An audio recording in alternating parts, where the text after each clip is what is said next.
Hello dear students, today is our day 22, video 12 and for class 12th. In our previous video, we studied about numericals related to microsporogenesis. Now we are going to study about the structure of microspore, which is going to become pollen grain. Once these microspores are formed inside the pollen sacs, they are present in the form of tetrads. Fine. So before they are not released out from the anther, in that case, what is the structure of microspore that we will study today? The microspores are spherical in outline. They are having 25 to 50 micrometer in diameter. The microspore cell wall is composed of two layers.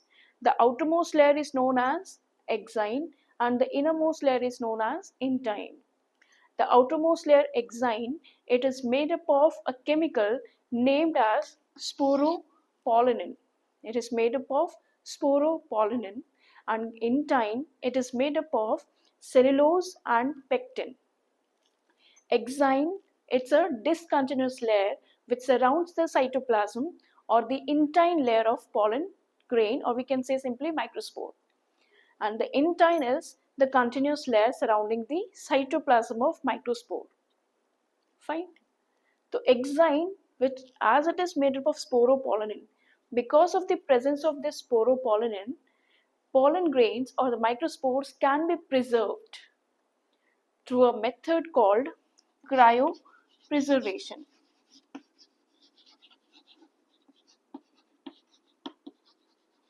Cryopreservation is a method in which pollen grains are placed in liquid nitrogen at -196 degree Celsius.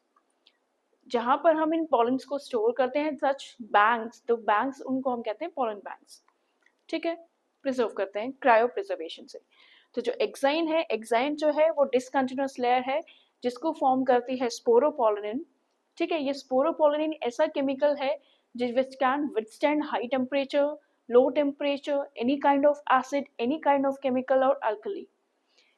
मतलब sporopollenin एक ऐसा chemical है जिसको destroy करने के लिए कोई भी सब्सटेंस आज तक बना ही नहीं है. इसी वजह से हम इसी एक्साइन, इसी स्पोरोपोलिन की वजह से हम पोलन ग्रेन्स को प्रिजर्व कर सकते हैं. ठीक है, अब जहां जहां पर उन पर्टिकुलर एरियाज पे जहां पे स्पोरोपोलिन एब्सेंट होता है उसे हम कहते हैं जर्म पोर्स. ये जो जर्म पोर्स हैं इनके दो बेसिक फंक्शन है. एक तो पहला, ये हेल्प करता है पोलन ग्रेन को या माइक्रोस्पोर को रेस्पिरेशन में, और दूसरा हेल्प करता है for the emergence of pollen tube, ताकि पोलन ट्यूब इसमें से निकले और फिर ये मेल गैमीट को फीमेल गैमीट तक पहुंचा सके. ठीक है, जर्म पोर के यही दो फंक्शंस होते हैं. वैसे जितने भी डाइकॉट्स हैं उनमें 2 से 3 जर्म पोर प्रेजेंट होते हैं, लेकिन मोनोकॉट्स में जर्म पोर एब्सेंट होते हैं. ठीक है, this is all about it. The exine layer, जो आउटरमोस्ट लेयर है, उसमें आपको अलग अलग तरह के पैटर्न्स देखने को मिलते हैं डिफरेंट डिफरेंट फ्लावर के माइक्रोस्पोर्स में. तो जो एक्साइन है उसको जनरली सिंथेसाइज करता है माइक्रोस्पोर का ही साइटोप्लाज्म, जो 2 लेयर से मिलके बनी है, एक तो एक्सटेक्साइन और एक एंडेक्साइन. ये जो एक्सटेक्साइन है इसके 3 पार्ट्स हैं, टेक्टम, बैकुलम और बेसल फुट लेयर. इसकी जो ये टेक्टम लेयर है, ये जो टेक्टम लेयर है यही रिस्पॉन्सिबल होती है ये डिफरेंट डिफरेंट तरह के पैटर्न्स एक्साइन के ऊपर फॉर्म करने के लिए. ठीक है, अब ये जो एक्साइन लेयर है इसको बाहर से एक और लेयर सराउंड करती है जो कि काफी स्टिकी होती है, जिसको रिलीज करती है टेप्टम. उसे हम कहते हैं पोलन किट. ये जो पोलन किट है ये 2 चीजों से मिलकर बनी है, लिपिड से और कैरोटिनॉइड से. ये एक येलो कलर की स्टिकी लेयर होती है जो सराउंड करती है एक्साइन को. इसके काफी सारे काम हैं. सबसे पहले तो ये पोलन ग्रेन्स को स्पेसिफिक ऑर्डर प्रोवाइड करती है जिसकी वजह से इंसेक्ट उसकी तरफ अट्रैक्ट हो. दूसरा काम है इसको जो आपके माइक्रोस्पोर्स हैं उसको अल्ट्रावायलेट रेडिएशन से प्रोटेक्ट करती है. ठीक है, तो जनरली ये जो पोलन किट है उन्हीं में प्रेजेंट होती है जो जिनके जो पॉलन्स हैं इंसेक्ट्स द्वारा पॉलिनेट किए जाएंगे. ठीक है, खूबसूरत सुंदर फ्लावर्स में. फाइन.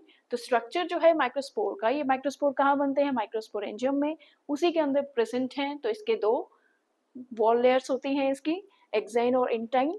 एक्साइन जो है एक डिसकंटिन्यूअस लेयर है क्योंकि वहाँ पे जर्म पोर प्रेजेंट होते हैं. इंडाइन एक कंटिन्यूस लेयर है। जो डिसकंटिन्यूस लेयर है वो स्पोरोपोलिनिन से बनी होती है, जो कंटिन्यूस लेयर है वो सेलुलोज और पेक्टिन से बनी होती है। जो स्पोरोपोलिनिन है ये बहुत ही ऐसा मटेरियल है जिसको डिग्रेड करने के लिए कोई केमिकल बना ही नहीं, इसी वजह से हम पॉलन ग्रेन्स को प्रिजर्व कर सकते हैं लंबे समय के लिए through the method called cryo preservation, जिसमें हम पॉलन ग्रेन्स को रखते हैं लिक्विड नाइट्रोजन में एट -196 डिग्री सेल्सियस। ठीक है, इस वीडियो को ध्यान से सुनिएगा, ध्यान से पढ़िएगा, बहुत ही इंपॉर्टेंट पार्ट है board exam point of view से और नीट के पॉइंट ऑफ व्यू से भी।